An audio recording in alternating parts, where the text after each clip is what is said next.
everyone, welcome back to another YouTube video, and in this video I'll be showing you guys how to fix Clash Royale connection error or server issues.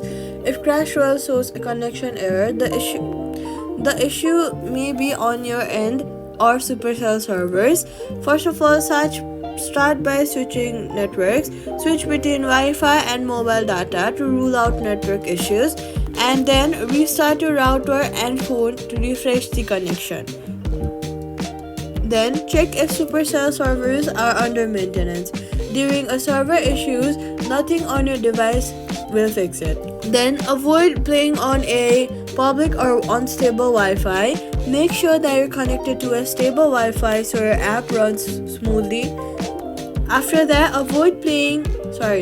once servers and connections are stable, the error should disappear automatically, and that's it. Subscribe for more quick fixes.